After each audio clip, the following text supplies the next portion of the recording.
जय हिंद students, welcome to study for civil services. मैं हूं आपका एजुकेटर कमलाक्ष झा और ये ज्ञान सर का पेड कोर्स का लेक्चर है गाइस, करंट अफेयर्स का, जो आप देख रहे हैं।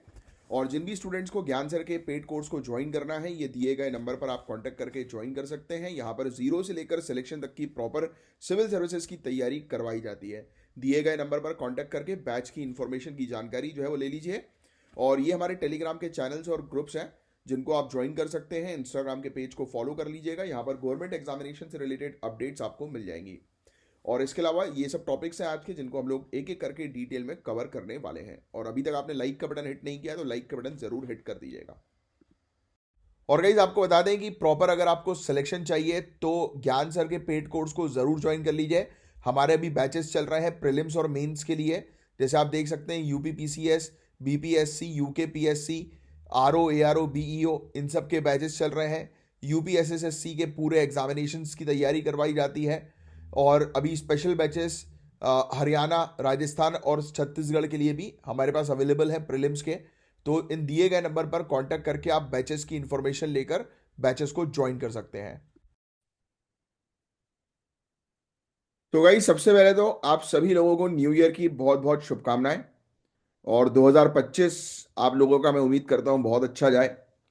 आप जिस एग्जामिनेशन की तैयारी कर रहे हैं, मन लगाकर प्रिपरेशन करें और एग्जामिनेशन में सिलेक्शन हासिल करें। बस यही एक चीज़ है मेरी तरफ से, ब्लेसिंग्स आप लोगों के लिए।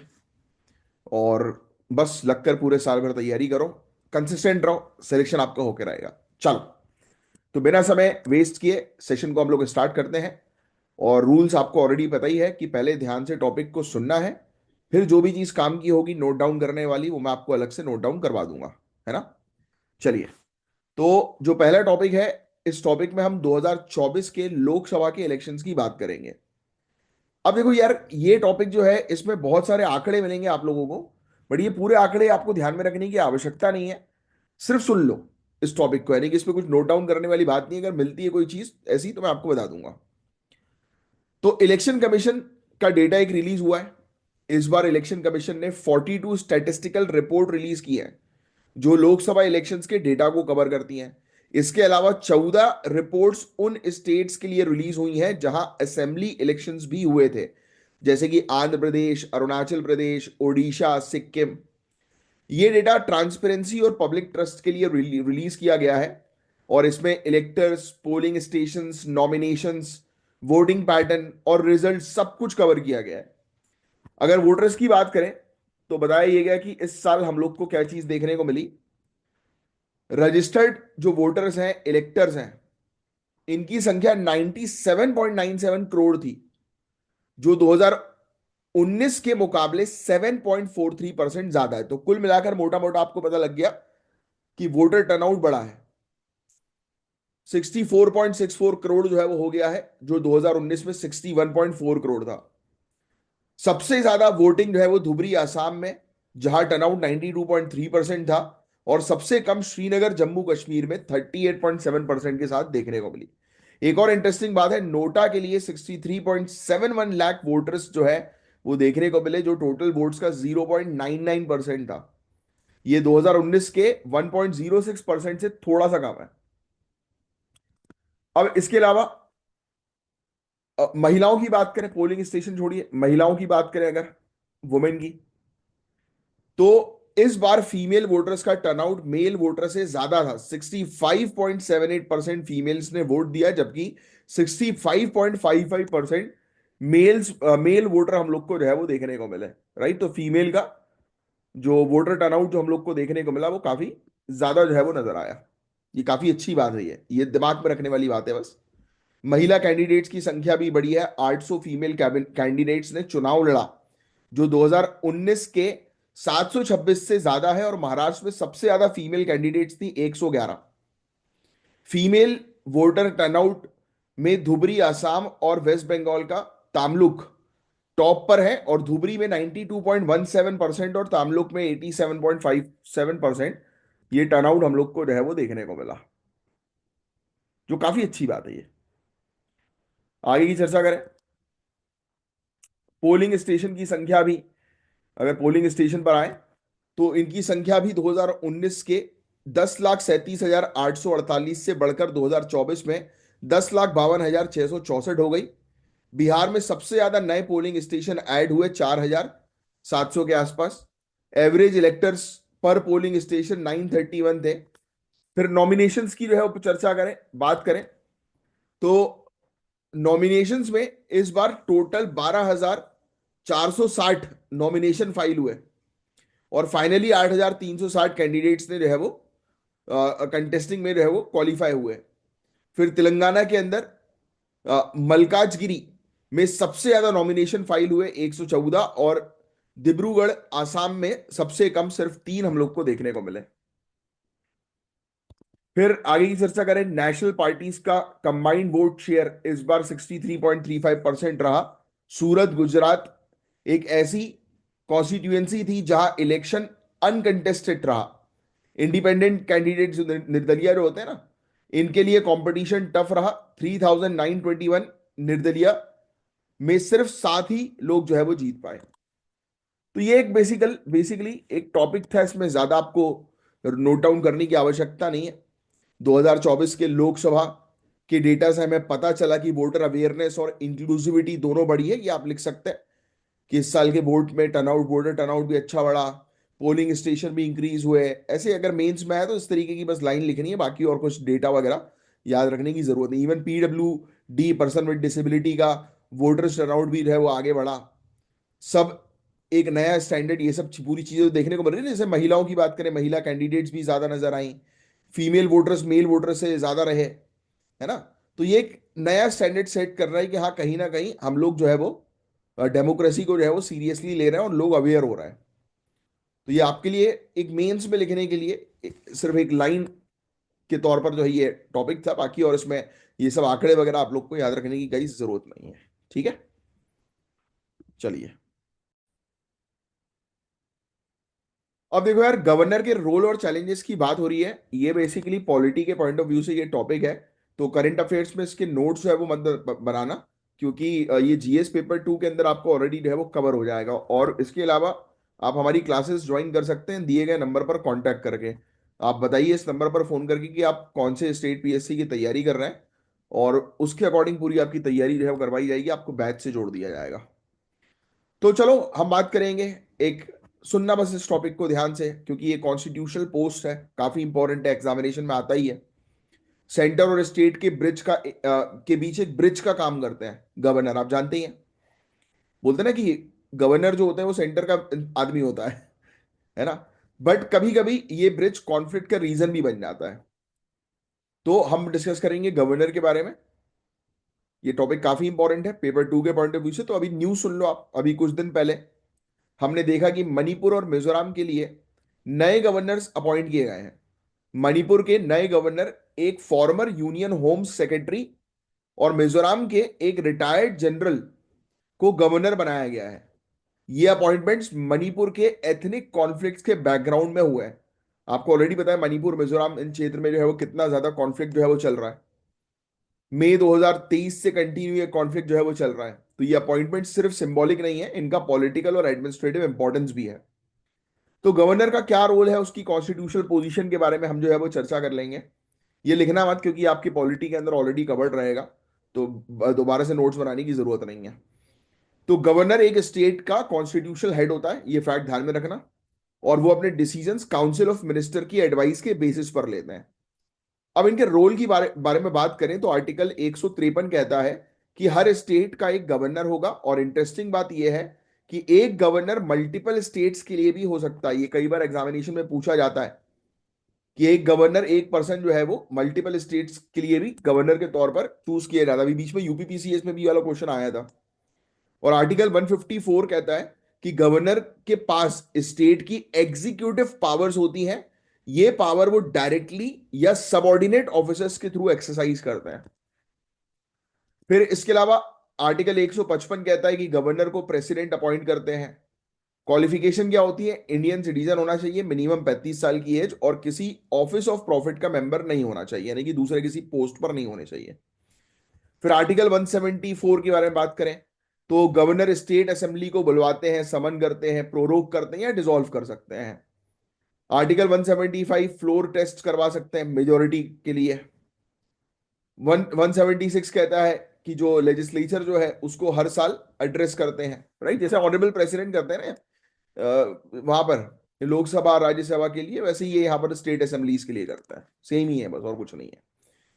अब इनकी डिस्क्रिशनरी पावर के बारे में बात करें तो ये सबसे ज्यादा कॉन्ट्रीब्यूशन कंट्रोवर्शियल है। हंग असेंबली में सीएम अपॉइंट करना, ये इनकी डिस्क्रिशन पावर है। मुझे कमेंट बॉक्स पे लिखकर बता सकते हो कि ये हंग असेंबली क्या होती है। मैं चाहूंगा कि आप इसका जो है वो आंसर दें, क्योंकि ये पता होना चाहिए आपको। जनरल स्टडीज के अंदर, पॉलिटी के अंदर काफी इंपॉर्टेंट टॉपिक है ये हंग असेंबली का। फिर ऑनरेबल प्रेसिडेंट के जो रूल्स को रिकमेंड करना, प्रेसिडेंट रूल को रिकमेंड करना, यानी कि प्रेसिडेंट रूल अगर स्टेट में लगाना है तो गवर्नर रिकमेंड करते हैं प्रेसिडेंट को। और बिल को होल्ड कर सकते हैं ये, राइट, पास नहीं होने देंगे, ऐसी चीजें हो जाती हैं। तो बिल्स वगैरह के टॉपिक में आप जो है वो कवर करते ही हो, पॉलिटी के अंदर डिटेल में पढ़ाया जाता है। तो कुछ चैलेंजेस हैं जो गवर्नर के ऑफिस को लेकर सामने आते हैं, जैसे एक तो पॉलिटिकल न्यूट्रलिटी, गवर्नर का पॉलिटिकल अलाइनमेंट एक मेजर चिंता वाली बात है। क्या वो सेंट्रल गवर्नमेंट के एजेंट की तरह एक्ट करते हैं? Obviously we know about it कि हाँ, कि सेंटर जैसा बोलती है उस अकॉर्डिंग गवर्नर जो है वो ऑपरेट करता है। फिर आर्टिकल 356 के थ्रू प्रेसिडेंट रूल लगाने का कई बार मिसयूज भी किया जा चुका है, जैसे इलेक्टेड गवर्नमेंट को डिस्टेबलाइज करने के लिए। अब केंद्र सरकार देख रही है कि कोई राज्य सरकार में उसकी मेजोरिटी नहीं है, तो वहां पे गवर्नर के थ्रू जो है वो डिस्टेबल करते हैं चीजों को। फिर कई बार बिल्स को पास करने में देरी, कुछ गवर्नर बिल को डीले करते रहते हैं या पॉकेट वीटो का यूज करते हैं, जो डेमोक्रेसी की प्रोसेस को जो है वो काफी नुकसान पहुंचाता है। कभी कभी गवर्नर अपने कॉन्स्टिट्यूशनल बाउंड्रीज क्रॉस कर लेते हैं, जो इलेक्टेड गवर्नमेंट्स के साथ कॉन्फ्लिक्ट क्रिएट करता है। अब ये चीज ध्यान में रखने वाली बात है, सरकारिया कमीशन 1988 की और पुंशी कमीशन 2010 की, इन्होंने सजेस्ट किया था कि गवर्नर की इम्पार्शियलिटी इंश्योर की जाए और उनकी डिस्क्रिशनरी पावर्स के ऊपर लिमिटेशन लगा दिया जाए। फिर एक हम लोग को वेंकटचलिया कमीशन देखने को मिलता है 2002 का। इनने बोला कि अपॉइंटमेंट प्रोसेस जो है वो ट्रांसपेरेंट बनाने के लिए हाई लेवल कमेटी का इन्होंने सजेशन जो है वो दिया था। अब बात करते हैं भाई सुधार की, क्या सुधार जो है वो लाया जाए। तो देखो यार, पहली चीज तो इंटर स्टेट काउंसिल और राज्यसभा के रोल को बढ़ाना जरूरी है, फेडरलिज्म को, संघवाद को जो है मजबूत करने के लिए। स्टेट लेजिस्लेचर का इन्वॉल्वमेंट होना चाहिए इनके अपॉइंटमेंट के ऊपर। जैसे बोला ना कि पुंशी कमीशन ने अभी रिकमेंडेशन जो है वो दिया था, सॉरी ये वेंकट चलिया कमीशन ने रिकमेंडेशन दिया था कि भाई एक हाई लेवल कमेटी बनाओ, इनकी अपॉइंटमेंट प्रोसेस को ट्रांसपेरेंट करो। तो वही ये करना बहुत ज्यादा जरूरी है। फिर गवर्नर्स के लिए क्लियर कोड ऑफ कंडक्ट होना चाहिए, डू एंड डोंट्स, कि क्या उनको करना है क्या उनको नहीं करना, वो क्लियर होना चाहिए, और उसका एक लीगल बैकिंग भी होनी चाहिए, तब जाकर तो चीजें कंट्रोल में जो है वो आएंगी, है ना, बस। तो ये सिर्फ सुनने वाला टॉपिक था, क्योंकि पॉलिटी के अंदर ही आप पढ़ते ही हो, बाकी और कुछ खास नहीं था इसमें लिखने के लिए अभी करंट अफेयर्स के अंदर। अब नेक्स्ट टॉपिक की तरफ आगे बढ़ेंगे। अब ध्यान से सुनना, ये टॉपिक इंपॉर्टेंट है। दुनिया ने अभी 5 साल कंप्लीट कर लिए हैं कोविड-19 पेंडेमिक को, आप जानते ही हैं। ये एक ऐसी क्राइसिस थी जिसने दुनिया की इकोनॉमी, सोसाइटी और पॉलिसीज को हिला डाला। यार देखो, मतलब ऐसा नहीं लग रहा, मैंने कहीं पे मतलब एक रील जो है वो देखी थी ऐसे ही, जिसमें एक व्यक्ति जो है वो बोल रहा था, और वाकई में मैंने भी ऑब्जर्व किया कि कोविड के बाद समय कितनी तेजी से जो है वो भाग रहा है यार, है ना, मतलब वाकई में ये चीज हो रही है अब, कि मतलब इतनी तेज समय बीतते जा रहा है, मतलब ऐसा लगता है कि यार अभी तो कोविड आया था, अभी तो किस किस ने ऐसा ऑब्जर्व किया, क्योंकि मुझे तो ऐसा लग रहा है यार कि समय वाकई में बहुत तेजी से भाग रहा है, मतलब इतनी तेजी से कि कैसे समय निकल रहा पता ही नहीं लग रहा है कि नहीं। तो देखो यार, 5 साल कंप्लीट हो गए कोविड-19 को, और ऐसा लगता है कि यार अभी तो आया था। एक ऐसी क्राइसिस दुनिया को हिला डाला, दुनिया की इकोनॉमी, सोसाइटी, पॉलिसी सबको बर्बाद कर डाला। और आज हम इस टॉपिक के अंदर इसी चीज को समझेंगे कि कोविड-19 के लिंगरिंग इंपैक्ट्स जो आज भी हमारे आसपास दिखते हैं, यानी कोविड-19 ने जो तहलका मचाया था, तो उसके अफेक्ट आज भी देखने को मिलते हैं। सुनने वाला टॉपिक है, सिर्फ सुनो। सबसे पहले इकोनॉमिक इंपैक्ट की बात करें तो आप सभी जानते हैं कोविड-19 के टाइम में 2020-21 में इंडिया का जीडीपी ग्रोथ 5.8% पे आ गया था। पहले हम एवरेज 6.6% ग्रो करते थे, लेकिन अच्छी बात यह है कि रिकवरी हुई है। 2021-22 में 9.7%, 22 23 में 7% और 23 24 में 8.2%। ये आंकड़े अभी याद रखने की जरूरत नहीं है। अब यहां पर एक प्रॉब्लम है, अगर हम 7% ग्रोथ मेंटेन करें तो हम प्री पेंडेमिक जीडीपी ट्रेंड पे 2042-43 तक लौटेंगे। सोचो आप, 7% की ग्रोथ अगर करेंगे तो 42-43 तक जो है वो हम लोग पेंडेमिक के पहले की स्थिति में ग्रोथ ट्रेंड में आ पाएंगे। और अगर ये 7.5 हो जाए तो 10 साल पहले वापस आ सकता है, यानी 2032-33 तक। तो ये चीजें हैं। तो गवर्नमेंट ने पेंडेमिक के दौरान बहुत ज्यादा कर्जा ले लिया था, आप सभी लोग जानते ही हैं। और अब फिजिकल फ्लेक्सिबिलिटी जो है वो कम हो गई है। इसका मतलब क्या हुआ? हेल्थ, एजुकेशन, इंफ्रास्ट्रक्चर जैसे सेक्टर्स में इन्वेस्टमेंट कम हो सकता है, क्योंकि भाई लोन लिया है तो उसका इंटरेस्ट भरना है, प्रिंसिपल अमाउंट रीपे करना है। इसके अलावा सप्लाई चेन इश्यूज भी पेंडेमिक में एक्सपोज हुए। आपने सुना होगा कि चाइना पे ज्यादा डिपेंडेंस और सेमीकंडक्टर की कमी, याद आ रहा है? इसका सोल्यूशन था कि इंडस्ट्रियल पॉलिसीज बनाई, जैसे इंडिया ने पीएलआई स्कीम्स लेकर आई, प्रोडक्शन लिंक्ड इंसेंटिव स्कीम, याद आ रहा है? ऐसे यूएसए ने चिप्स एक्ट लेकर आया। यूरोप की भी इसी प्रकार की पॉलिसीज हम लोग को देखने को मिलती है। अब बात करते हैं सोशल और पॉलिटिकल इम्पैक्ट की, क्योंकि इकोनॉमिक इम्पैक्ट के बारे में आप सभी जानते ही हैं। अब समाज के बारे में बात करें या राजनीति के बारे में बात करें, तो गवर्नमेंट के ऊपर ट्रस्ट 2021 के बाद काफी कम हो गया लोगों का। लोग लीडर्स से नाराज हैं। एंटी इनकम्बेंसी सेंटीमेंट्स बढ़ते जा रहे हैं कि हटो यहां से, यानी कि लोगों को गवर्नमेंट पे विश्वास खत्म हो चुका है। ये बात सच भी है। 2024 के इलेक्शंस में इनकम्बेंट्स 54 में से 40 इलेक्शंस हार गए, सोचिए आप। काम करने का तरीका भी बदल गया। हाइब्रिड वर्क और गिग इकोनॉमी काफी पॉपुलर हो गई, वर्क फ्रॉम होम वाला कल्चर शुरू हो गया। देखा होगा ना कि काफी लोग जो है वो अपनी हॉबीज को इनकम सोर्स आज की डेट में बना रहे हैं, यूट्यूब चैनल खोल रहे हैं। या फिर कोई व्यक्ति जो कॉर्पोरेट सेक्टर में था वो आज की डेट में जो है वो अपना खुद का स्ट्रीट फूड जो है वो शुरू करके बैठ गया है और अच्छा कमा रहा है कि नहीं? देख रहे हो ना आपके लोगों ने अपनी कमाने का भी तरीका चेंज कर लिया। तो भाई आगे यही चीज करनी है कि इकोनॉमिक रिकवरी करना बहुत जरूरी है। ग्रीन एनर्जी, टेक्नोलॉजी सेक्टर्स में इन्वेस्ट करना जरूरी है। फिजिकल पॉलिसीज को बैलेंस करना होगा। ट्रेड अलायंस को स्ट्रांग बनाने की जरूरत है। सप्लाई चेन को डाइवर्सिफाई करना है। ट्रांसपेरेंट और अकाउंटेबल पॉलिसीज होनी चाहिए जिससे कि लोगों का ट्रस्ट वापस आ सके। हाइब्रिड और गिग वर्क को जो है वो सपोर्ट करना बहुत ज्यादा जरूरी है ना? हेल्थ केयर को और स्ट्रांग बनाना जरूरी है। वैक्सीन डिस्ट्रीब्यूशन इक्विटेबल बनाना जरूरी है। तो इन सब चीजों पर काम करना बहुत जरूरी। कोविड-19 का इम्पैक्ट अभी भी खत्म नहीं हुआ है, लेकिन सोल्यूशन के साथ हम फ्यूचर में एक बेटर सोसाइटी बना सकते हैं। तो बस यही था गाइस, सुनने वाला बस टॉपिक था, इसमें कुछ लिखने वाली चीज तो एज सच कोई थी नहीं। राइट? तो कमाल हो गया, फिर से एक ऐसा टॉपिक आ रहा है कि फिर नोट करने की आवश्यकता नहीं है, सिर्फ सुनना है आप लोग को ध्यान से। आप बोलोगे कि सर कुछ तो नोट करवा दो, मैं क्या करूं भाई? और देखो मेरा तरीका अलग रहता है पढ़ाने का। जो चीज काम की होती है वही मैं बताता हूँ कि लिखो, फालतू में बुक भरने की जरूरत नहीं है, फिर इसको रिवाइज ही ना कर पाओ। और कई बार ऐसा भी होता है, आपको लग रहा होगा कि अरे ये टॉपिक तो इंपॉर्टेंट है यार, सर ये नोट डाउन क्यों नहीं करवा रहे हैं?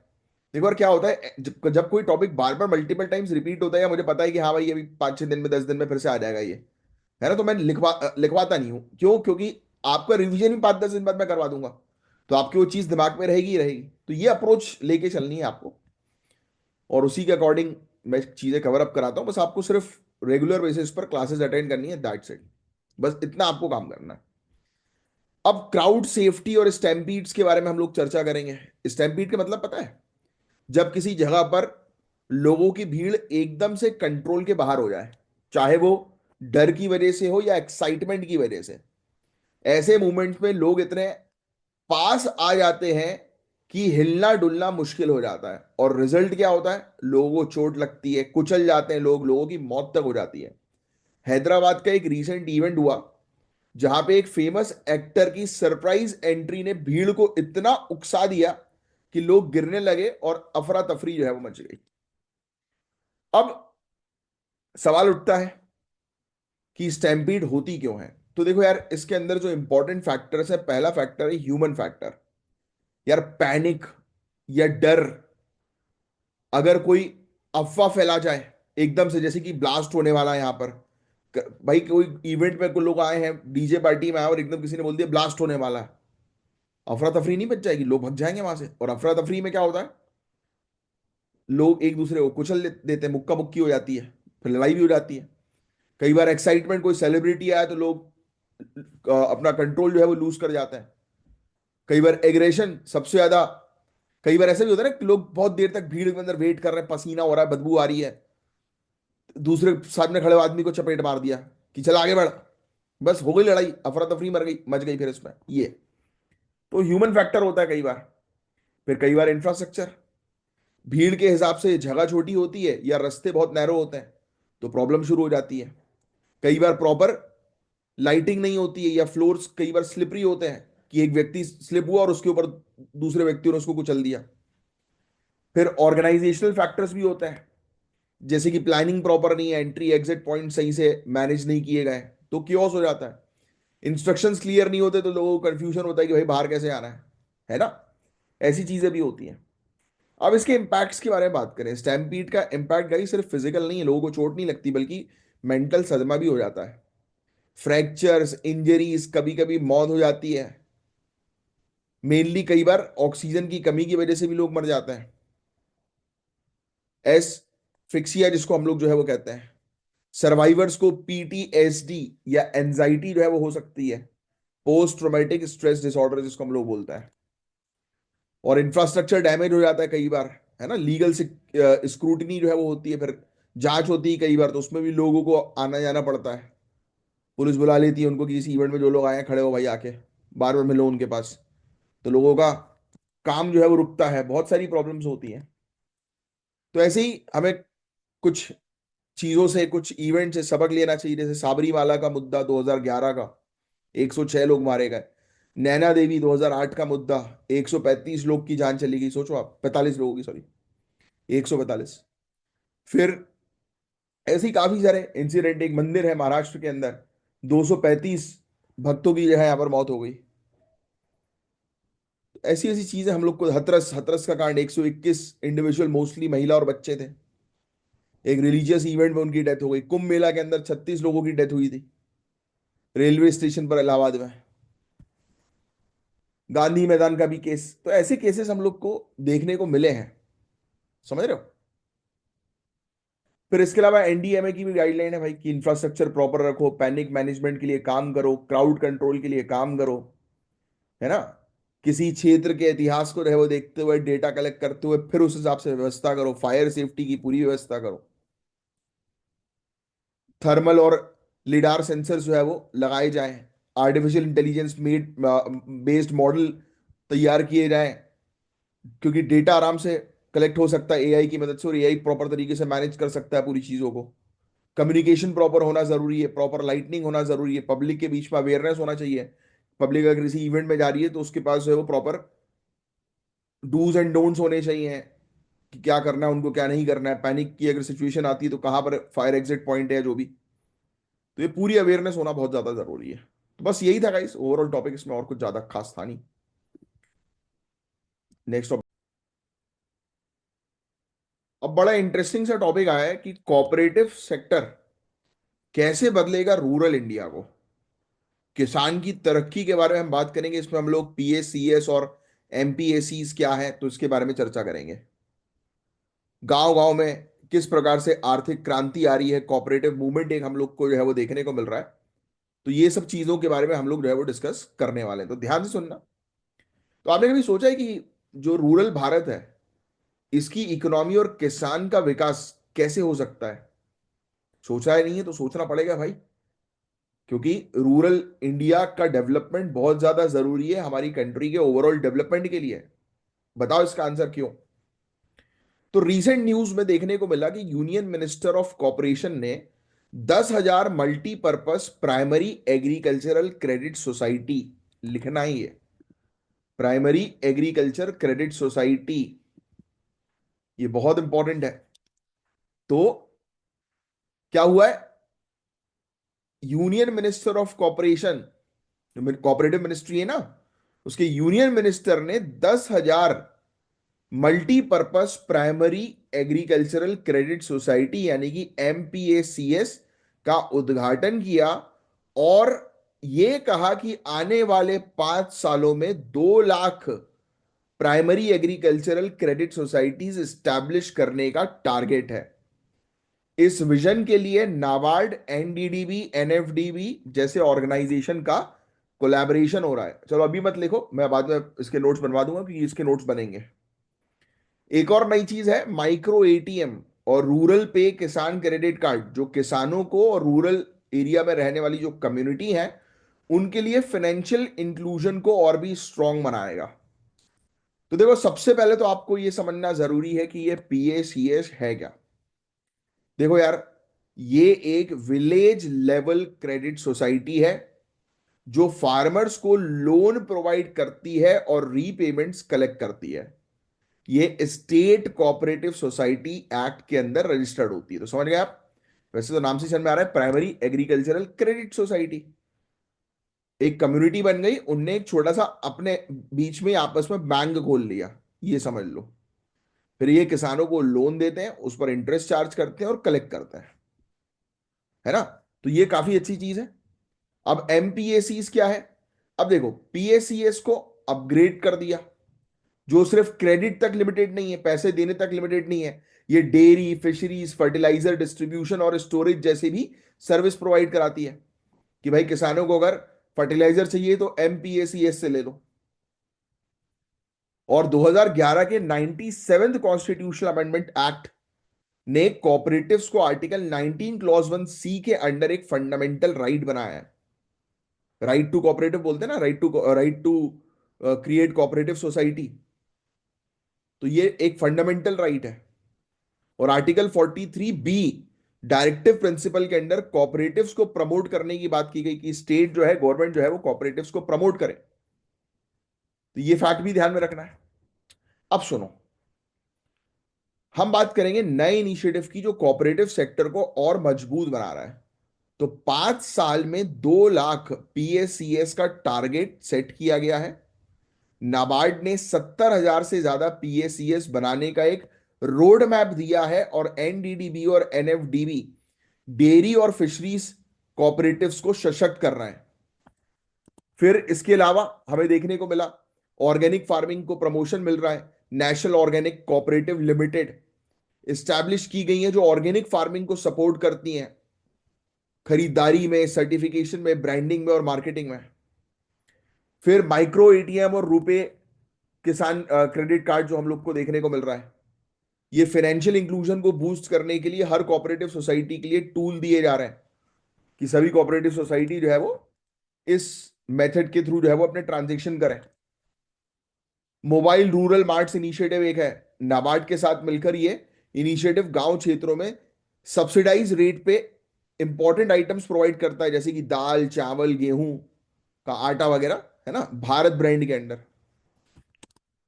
अब चीजों को और डिटेल में समझते हैं थोड़ा सा कि ग्राउंड लेवल पे इसका क्या इंपैक्ट होगा। तो देखो यार, गांव क्षेत्रों में क्रेडिट अवेलेबिलिटी बढ़ेगी, इजिली लोगों को लोन मिल सकेगा। इनफॉर्मल लेंडिंग डिपेंडेंसी कम होगी, जैसे कि साहूकार से जो लोग पैसा उठा लेते हैं, तो ये सब चीजें, इनफॉर्मल लेंडिंग जो है वो बंद होगी।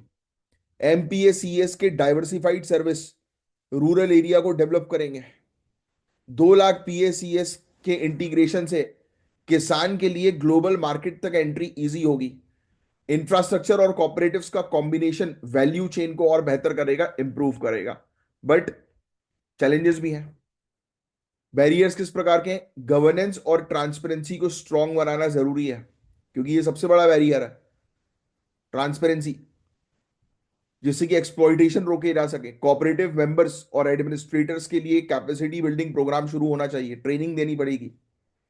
कोऑपरेटिव्स को डिजिटल इकोसिस्टम के साथ शामिल करना पड़ेगा। रेगुलर इसका असेसमेंट्स होना जरूरी है।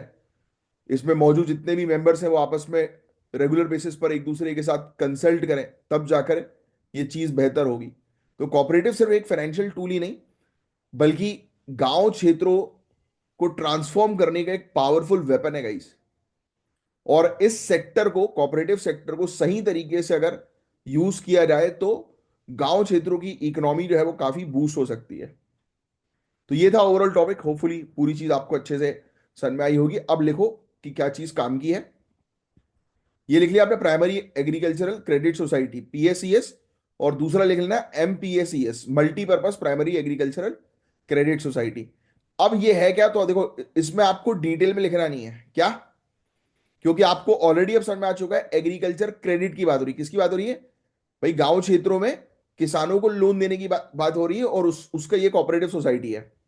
और मल्टीपर्पज में वो सिर्फ लोन नहीं देती है, बल्कि उसके अलावा और भी सर्विस देती है, जैसे स्टोरेज की सर्विस हो गई, ये डेयरी फिशरीज सेक्टर में सर्विसेज, वेरियस सर्विस दे सकती है, इसलिए उसका नाम मल्टीपर्पज है ना। अब ये सब चीजें कौन कर रहा है, किसके सपोर्ट से हो रही है, तो ये इनके नाम लिखना जरूरी है।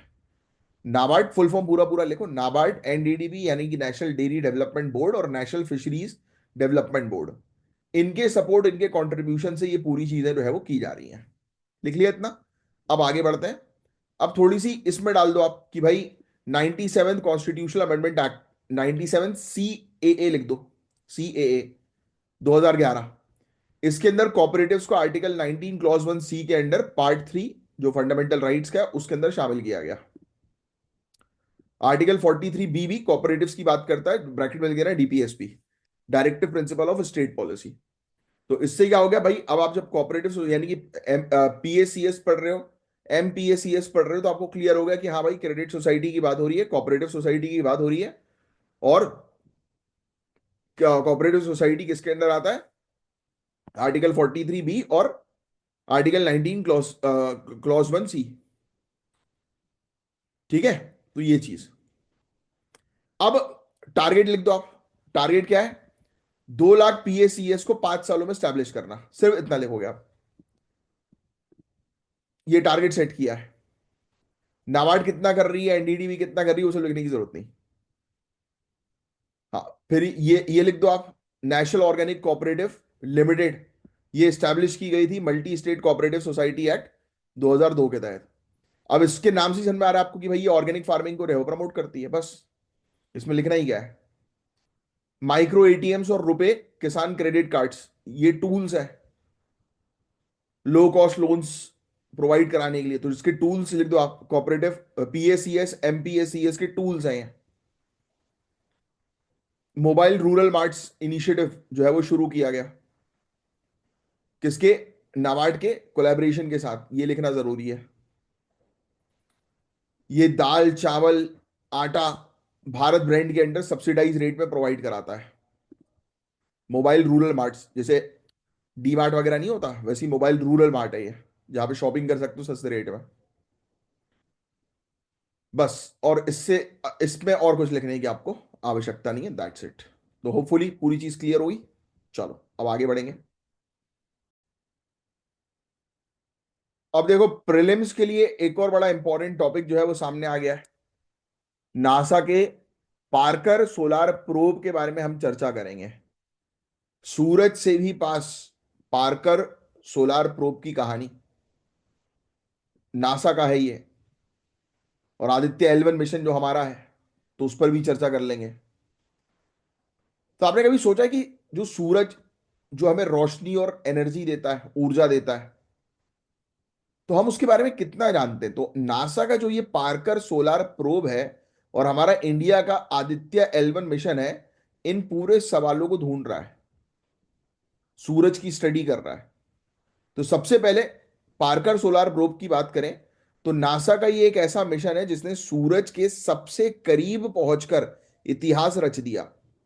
ये 4,30,000 मील प्रति घंटे की स्पीड से चल रहा है, और इतनी गर्मी सहन कर रहा है जितनी 982 डिग्री सेल्सियस तक पहुंच जाती है। सोचो आप, 982 डिग्री सेल्सियस की गर्मी सहन कर रहा है ये ऑब्जेक्ट, जो सूर्य के इतना नजदीक है नासा का। तो ये स्पेसक्राफ्ट सूरज के कोरोना को एक्सप्लोर कर रहा है। कोरोना पता है, कोरोना सूरज के बाहरी हिस्से को कहते हैं, ये फैक्ट भी ध्यान में रखना है। तो 2018 में ये मिशन लॉन्च हुआ, इसका नाम था यूजिन पार्कर, जो महान वैज्ञानिक थे उनके नाम पर यह रखा गया। इसमें एक खास हीट शील्ड लगी है जो सूरज की तेज गर्मी और रेडिएशन से इसे बचाती है। ये पहली बार हुआ है कि नासा ने किसी जिंदा वैज्ञानिक के नाम पर मिशन का नाम दे दिया। मतलब ये जिंदा वैज्ञानिक थे, जनरली कोई भी मिशन जो है उनके नाम पर रखा जाता है कि जिनकी डेथ हो जाती है, बट ये जिंदा वैज्ञानिक के नाम पर जो है ये मिशन का नाम रखा। तो सोचिए कि ये कितने इंपॉर्टेंट व्यक्ति होंगे और हैं। अब इस मिशन के तीन खास मकसद हैं। पहले तो सूरज के 6.5 मिलियन किलोमीटर के करीब जाना, ये समझना कि कोरोना सूरज की सतह से ज्यादा गर्म क्यों है। मतलब अब मैंने अभी आपको क्या बताया, सूरज जो है उसकी जो आउटर लेयर है वो है कोरोना। एक्चुअल सूरज जितना गर्म नहीं है उतना उससे ज्यादा गर्म आउटर लेयर है। तो ये समझ रहे हैं कि भाई ये बाहर वाला एरिया कैसे ज्यादा गर्म है। मेन ऑब्जेक्ट यानी कि मेन जो सूरज है वो क्यों गर्म नहीं है उसके कंपैरिजन में कोरोना के। और सोलार विंड्स को समझना, कोरोनल मास इजेक्शन को डिटेल में स्टडी करना, ये बहुत इंपॉर्टेंट है। इसी के अब ये समझना जरूरी इसलिए क्योंकि जब ये सोलार विंड्स आती है ना तो स्पेस का वेदर बुरी तरह से चेंज हो जाता है। तो ये है एक पूरा ओवरऑल टॉपिक जो आपको थोड़ा सा पता होना चाहिए पार्कर सोलार प्रोब के बारे में। बाकी जितना मैंने आपको बताया उतना बस चीज आपके लिए काम की है। अब देखो आदित्य L1 की बात करें। आदित्य L1 मिशन जो सूरज को समझने में इंडिया का कंट्रीब्यूशन है। आदित्य L1 को L1 पॉइंट पर रखा जाएगा जो पृथ्वी और सूरज के बीच लगभग 1.5 मिलियन किलोमीटर की दूरी पर है। यह मिशन सूरज के क्रोमोस्फेयर और कोरोना को डीप स्टडी जो है वो करेगा। फिर इसके अलावा अब L1 पॉइंट जो है इसके बारे में हम बात करें जिसको हम लोग बोलते हैं लैग रेंज पॉइंट। क्या बोलते हैं L1 पॉइंट को? Lag range point. गाइज ये ऐसा पॉइंट होता है जहां ग्रेविटी और सेंट्रीपेटल फोर्स बैलेंस में रहते हैं। L1 पॉइंट में सूरज को बिना किसी बाधा के लगातार देखा जा सकता है, कि वो कंटिन्यूअसली सूरज वहां से दिखता है। और ये कमाल की बात है। तो क्वेश्चन ये बन सकता है आदित्य L1 मिशन जो है तो उसको L1 पॉइंट पे ही क्यों रखा जा रहा है, लैग्रेंज पॉइंट पे ही क्यों रखा जा रहा है? तो ये दो पॉइंट जो मैंने आपको बताया वो आपको ध्यान में रखना है। तो हम लोग को क्या चीजें सीखने को मिल रही है पार्कर सोलार प्रोब से? तो ये मिशन सूरज को समझने में मदद करेगा। सोलार विंड की शुरुआत कहां से होती है, कोरोना इतना गर्म क्यों है, स्पेस वेदर हमारी पृथ्वी पर किस तरह असर डालती है, राइट। और L1 मिशन के डेटा हमें सूरज को लगातार मॉनिटर करेगा, सोलार इवेंट्स को जल्दी डिटेक्ट करने में मदद करेगा, है ना। इसमें हमारे देश की स्पेस रिसर्च और ज्यादा मजबूत होगी। तो ये टॉपिक था इंपॉर्टेंट। इसमें नोट डाउन करने वाली बात सिर्फ इतनी है। तो आप लिखो नासा का है ये पार्कर सोलार प्रोब, और ये इतनी स्पीड से चल रहा है 4,30,000 माइल्स पर आवर, और 982 डिग्री सेल्सियस तक की हीट सहन करने में केपेबल है। सन के आउटर एटमॉस्फेयर और ब्रैकेट में लिखना कोरोना, उसको स्टडी कर रहा है ये। सोलार विंड्स को स्टडी कर रहा है, CME को स्टडी कर रहा है, कोरोनल मास इजेक्शन जिसको हम लोग बोलते हैं। सन के बिहेवियर को स्टडी कर रहा है। लॉन्च कब हुआ था लिख लो, 2018 में। इनके नाम पर, यूजिन पार्कर के नाम पर पहली बार ऐसा हुआ कि किसी जिंदा साइंटिस्ट को, लिविंग साइंटिस्ट का जो है वो नाम रखा गया। वो लिखने की जरूरत नहीं है,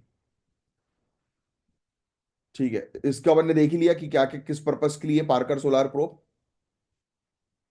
बस ठीक है। बाकी ये सब लिखने की आवश्यकता नहीं है कि फ्यूचर में कहाँ टच करेगा कहाँ नहीं करेगा। आदित्य L1 मिशन लिख दो, इंडिया का ये मिशन भाई, सन को स्टडी करने का। और L1 मतलब lag range point L1, lag range point, ठीक है। ये अप्रोक्सीमेटली कहां पर है, धरती से 1.5 मिलियन किलोमीटर की दूरी पर है। क्यों रखा जा रहा है लैग रेंज के अंदर? क्योंकि ये एक ऐसा पॉइंट है जहां पर आदित्य L1 को रखा जाएगा। क्यों? क्योंकि यहां पर बिना किसी इंटरप्शन के सूर्य को जो है वो आप ऑब्जर्व कर सकते हो, है ना। इसमें और क्या लिखवाना था मुझे, एक और चीज थी, ठीक है। ये डिजाइन किया गया है अच्छा, इसके अंदर 7 पेलोड्स ये कैरी करेगा अपने साथ। और ये फोटोस्फियर, क्रोमोस्फियर और आउटर मोस्ट लेयर जो सन की है उसको जो है वो स्टडी करेगा।